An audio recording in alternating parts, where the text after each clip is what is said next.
അൽഹംദുലില്ലാഹി റബ്ബിൽ ആലമീൻ വസ്സലാത്തു വസ്സലാമു അലാ അഷ്റഫിൽ മഖ്ലൂഖീൻ വഅലാ ആലിഹി വസഹ്ബിഹി അജ്മഈൻ.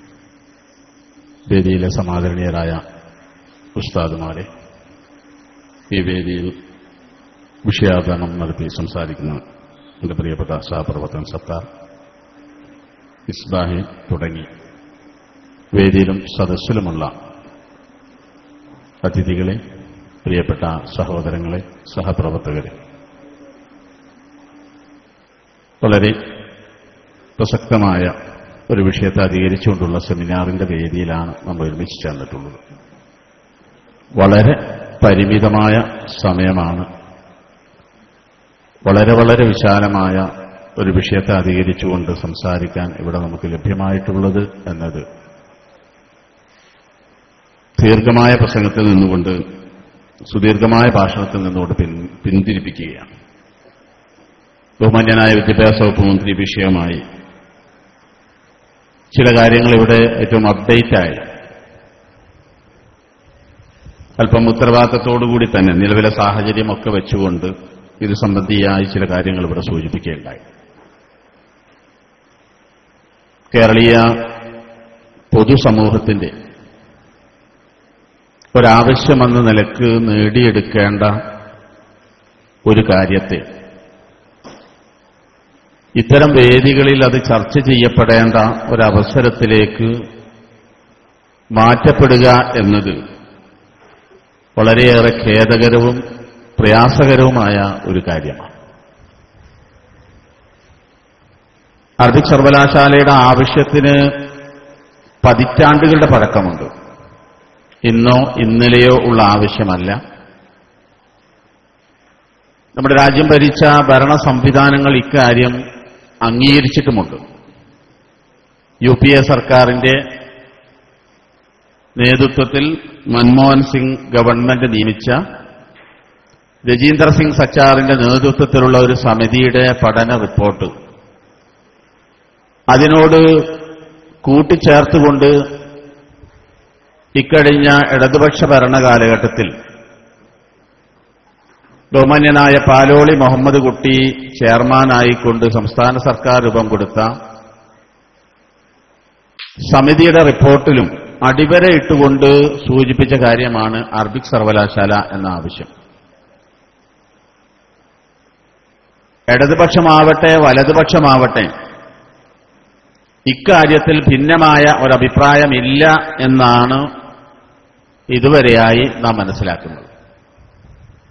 അതുകൊണ്ടാണ് കഴിഞ്ഞ തെരഞ്ഞെടുപ്പിന്റെ സമയത്ത് UDF സർക്കാർ, നിലവിലുള്ള UDF ഭരണ സംവിധാനം തെരഞ്ഞെടുപ്പിനെ അഭിമുഖീകരിച്ചപ്പോൾ അതിന്റെ പ്രകടന പത്രികയിൽ വളരെ കൃത്യമായി, സ്പഷ്ടമായി, വ്യക്തമായി വാഗ്ദാനം ചെയ്ത കാര്യമായിരുന്നു കേരളത്തിൽ അറബിക് സർവകലാശാല രൂപീകരിക്കുമെന്നത്.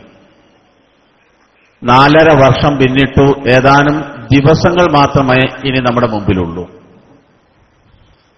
പക്ഷെ ഖേദകരമായ വസ്തുത, നമ്മുടെ കേരളം സമീപകാലത്തായി സാമൂഹ്യ മണ്ഡലത്തിൽ നടന്നുകൊണ്ടിരിക്കുന്ന ധ്രുവീകരണത്തിന്റെ ഒരു ഭാഗമായി മാറാനുള്ള ദുര്യോഗമാണ് ഈ സർവകലാശാലയുടെ ആവശ്യത്തിനുണ്ടായത് എന്നതാണ് നമ്മളെയൊക്കെ വേദനിപ്പിക്കുന്ന കാര്യം. നമുക്കറിയാം, നമ്മുടെ ഭരണകൂടത്തിനെ ഭരിക്കുന്ന കീ പോയിന്റിൽ നിൽക്കുന്ന ഭരണ സംവിധാനത്തിലെ എക്സിക്യൂട്ടീവിന്റെ ഉന്നത പദവിയിലിരിക്കുന്ന ആളുകൾ നിയമനിർമ്മാണ സഭകളിൽ അബ്ദുറബ്ബ് സാഹിബ് പോലെയുള്ള MLA-മാർ ഇരുന്നുകൊണ്ട് നിയമമുണ്ടാക്കി അത് താഴെ തട്ടിൽ എക്സിക്യൂട്ട് ചെയ്യേണ്ട മേഖലയിലെ കീ പോയിന്റിൽ നിൽക്കുന്ന ആളുകൾ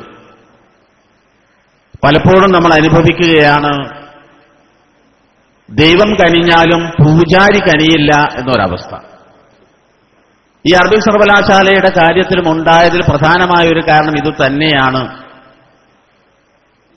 നമ്മുടെ ചീഫ് സെക്രട്ടറി ജിജി തോംസണും അതുപോലെ തന്നെ അഡീഷണൽ ചീഫ് സെക്രട്ടറി എബ്രഹാമും നമ്മുടെ ധനകാര്യമന്ത്രി KM മാണിയുടെ പരസ്യമായോ രഹസ്യമായോ ഉള്ള ഒത്താശയോടുകൂടി ഈ അറബിക് സർവകലാശാല എന്ന എല്ലാവരും അംഗീകരിക്കുന്ന ആവശ്യത്തിന്റെ കടക്കൽ കത്തിവെച്ചുകൊണ്ട് തകർക്കാൻ അവർക്ക് സാധ്യമായി എന്നതാണ് കഴിഞ്ഞ ദിവസങ്ങളിലെ സംഭവം സൂചിപ്പിക്കുന്നത്. സത്യത്തിൽ അവർ എഴുതിയ നോട്ട് വളരെ അപകടം പിടിച്ചൊരു നോട്ടാണ്. ആ ഉദ്യോഗസ്ഥന്മാർ, അതും രാജ്യത്തെ പരമാധികാരമുള്ള ഒരു പോസ്റ്റിൽ നിൽക്കുന്ന ഒരു ഉദ്യോഗസ്ഥൻ, ഈ ന്യായമായ ആവശ്യത്തെ വെച്ചുകൊണ്ട് പറഞ്ഞത് അത് വർഗീയ കലാപമുണ്ടാകും, അങ്ങനെ വന്നാൽ ഒരു അരാമിക് സർവകലാശാല കൂടി നമ്മുടെ കേരളത്തിൽ ഉണ്ടാക്കേണ്ടി വരും എന്ന ഒരു ഭീഷണി കൂടിയാണ്. സത്യത്തിൽ ഈ ജിജി തോംസനെയും അഡീഷണൽ ചീഫ് സെക്രട്ടറി എബ്രഹാമിനെയും ഒക്കെ ഒരു നീളക്കുപ്പായം ഇടിയിച്ച് ഏതെങ്കിലും ചർച്ചിൽ കൊണ്ടുപോയി കുർബാന പറയിക്കേണ്ട ഒരവസ്ഥയാണ് അവരുടെ മാനസികമായി നിലവിലുള്ളത് എന്ന് പറയാതെ വയ്യ. സത്യത്തിൽ ഇതിന്റെ പിന്നിൽ ശുദ്ധവർഗീയതയാണ്. ഇവിടത്തെ ഹൈന്ദവ സഹോദരങ്ങളുടെ വർഗീയതയല്ല ഇവിടെ ഉണ്ടായത്. കൃത്യമായ ചില വിഭാഗങ്ങൾ, ക്രിസ്ത്യാനിറ്റിയുടെ നേതൃത്വത്തിലുള്ള പ്രത്യേകമായ നിഗൂഢമായ ഒരു സംഘം കേരളത്തിലെ മുസ്ലിം സമുദായത്തിന്റെ മുന്നോട്ടുള്ള പ്രയാണത്തെ തടയിടാൻ, അത് മന്ത്രിമാർക്ക് അനുവദിക്കുന്ന അലോട്ട് ചെയ്യപ്പെടുന്ന ഫണ്ടിൽ പോലും, മുസ്ലിം മന്ത്രിമാർക്ക് കൊടുക്കുന്നിടത്ത് പോലും ധനകാര്യ വകുപ്പ് കാണിച്ചിട്ടുള്ള പക്ഷപാതിത്വം, അതിന്റെ അനുഭവം അദ്ദേഹം അനുഭവിച്ചു, നമ്മൾ കണ്ടതാണ്.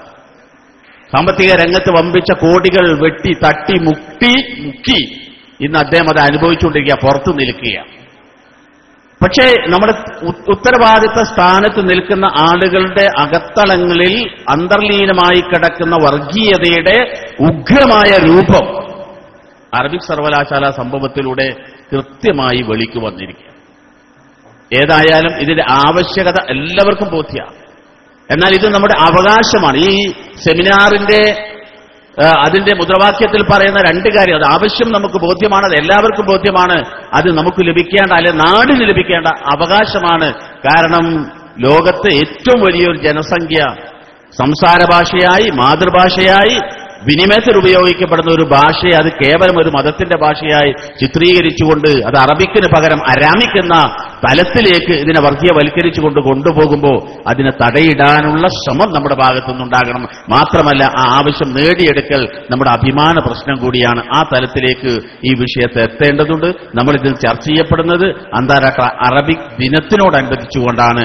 മാത്രമല്ല സമസ്തകേരള സുന്നി വിദ്യാർത്ഥി ഫെഡറേഷൻ, സമസ്തകേരള ജമിയത്തുൽ ഉലമയുടെ വിദ്യാർത്ഥി വിഭാഗമായ സമസ്തകേരള സുന്നി വിദ്യാർത്ഥി ഫെഡറേഷൻ ഇന്നലെ സംസ്ഥാനത്തെ 14 ജില്ലാ കേന്ദ്രങ്ങളിലും 10,000 പങ്കെടുത്തുകൊണ്ടുള്ള മാർച്ച് ഈ വിഷയമായി നടത്തുകയുണ്ടായി. സമസ്തയെ സംബന്ധിച്ചിടത്തോളം ഞാൻ മനസ്സിലാക്കുന്നു, എന്റെ പരിമിതമായ അറിവ് വെച്ചുകൊണ്ട് പറയട്ടെ, സമസ്തയുടെ 90 വർഷക്കാലത്തെ പാരമ്പര്യത്തിനിടയിൽ ആദ്യം സംഭവിച്ച അല്ലെങ്കിൽ ആദ്യമായി അനുവദിക്കപ്പെട്ട ഒരു മാർച്ചാണ് ഇന്നലെ കലക്ടറേറ്റിലേക്ക് നടന്നത്. ഇതുവരെ സമസ്തയിലെ ജമിയത്തുൽ ഉലമ ഇത്തരമൊരു മാർച്ചിന് അനുമതി സമസ്തയോ അതിന്റെ കീഴ്ഘടകങ്ങൾക്കോ അനുമതി നൽകിയിട്ടില്ല എന്നതാണ് ചരിത്രം. ഇത് സർക്കാരിനെ സംബന്ധിച്ചിടത്തോളം വ്യക്തമായ സൂചനയാണ്, കൃത്യമായ സൂചനയാണ്. സമസ്തയിലെ ജമിയത്തുൽ ഉലമയുടെ അനുമതിയോടുകൂടി, ആശീർവാദത്തോടുകൂടി സമസ്തയിലെ സുന്നി വിദ്യാർത്ഥി ഫെഡറേഷൻ ഈ വിഷയം ഏറ്റെടുത്തിട്ടുണ്ടെങ്കിൽ ആ കാര്യം ലക്ഷ്യം കാണുക തന്നെ ചെയ്യും. അക്കാര്യത്തിൽ ഒട്ടും സംശയമില്ല. തീർച്ചയായിട്ടും എന്റെ പ്രിയപ്പെട്ടവരെ, ഭദ്രമായി, അതായത് ഇത് നമ്മുടേതല്ല, നമ്മുടെ ആവശ്യമല്ല, നമ്മുടെ നാടിന്റെ പൊതു ആവശ്യമാണ്, പൊതുസമൂഹത്തിന്റെ ആവശ്യമാണ് എന്ന കൃത്യമായ ബോധത്തോടുകൂടി ഈ സമര പോരാട്ടത്തിൽ നമ്മൾ പങ്കാളികളാവുന്ന, ഞാൻ ദീർഘിപ്പിക്കുന്നില്ല, പരിമിതമായ സമയമേ നമ്മുടെ മുമ്പിലുള്ളൂ.